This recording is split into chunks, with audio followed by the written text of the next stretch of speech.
ẹ̀ṣọ́ aláàbò Àmọ̀tẹ́kùn ó tẹ àwọn adigunjalè lásìkò ìgbà tí wọ́n ń ṣiṣẹ́ ọ̀hún lọ́wọ́lọ́wọ́. Ọjọ́ gbogbo ń tolè, ọjọ́ kan ní tolóhun.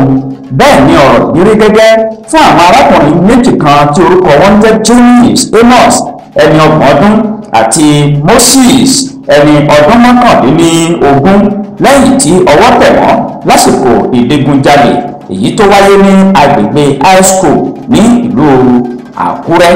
Ọ̀gá àgbà fún ikọ̀ Àmọ̀tẹ́kùn ní ìpínlẹ̀ Ondo Akọgun Adétúnjí Adélẹ́yẹ lásìkò tó ń fojú àwọn ọ̀daràn náà hàn àti àwọn méje míì ó ṣàlàyé wípé ọwọ́ ikọ̀ ẹ̀ṣọ́ aláàbò Àmọ̀tẹ́kùn tẹ àwọn arákùnrin méjèèjì yìí nígbà tí wọ́n ń gbìyànjú láti ṣe kópa ọlọ́dẹ tó ń ṣọ́ àdúgbò náà.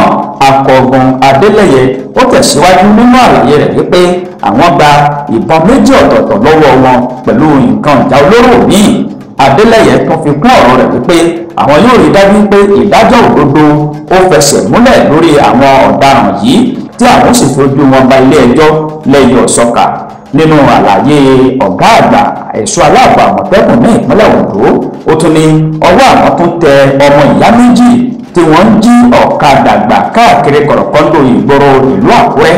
Adélẹ́yẹ sọ wípé iṣẹ́ ọ̀tẹlẹ̀múyẹ́ àti ìfimọ́fínlẹ̀ tí àwọn ikọ̀ ẹ̀ṣọ́ aláàbò Àmọ̀tẹ́kùn ṣe òun ló jẹ́ kí Ọlọ́run tó gbà fún wọn láti ṣe iṣẹ́ ọ̀hún. Ọ̀kan lára àwọn afurasí náà èyí tó jẹ́ ẹ̀gbọ́n ó sọ wípé igi ni àwọn máa ń fọ́ mọ́ ọlọ́kadà tí àwọn bá fẹ́ gba ọ̀kadà lọ́wọ́ rẹ̀, àwọn ò fọ́ igi mọ́ lórí. Àwọn ikọ̀ Àmọ̀tẹ́kùn gba ọ̀kadà méjì ọ̀tọ̀ọ̀tọ̀ lọ́wọ́ àwọn afurasí náà tí Adélẹ́yẹ sì ṣèlérí pé àwọn méjèèjì yóò fojú winá òfin. Bákan náà Akọgun Adétúnjí Adélẹ́yẹ sọ pé ìjọba ìpínlẹ̀ Ondo lábẹ́ ìdarí gómìnà Lucky Ayédátiwa ó ti ṣàgbékalẹ̀ Àmọ̀tẹ́kùn Ranger láti fòpin sí ìjà tó máa ń wáyé láàrin àwọn àgbẹ̀ àti àwọn adaranjẹ̀. Nínú àlàyé rẹ̀ ó ní àwọn yóò gbìyànjú láti fòpin sí àwọn kọ̀lọ̀rọ̀sí ẹ̀dá tó ń wọ igbó ọba àti àwọn oko tí wọ́n sì máa jalè káàkiri ìpínlẹ̀ Ondo.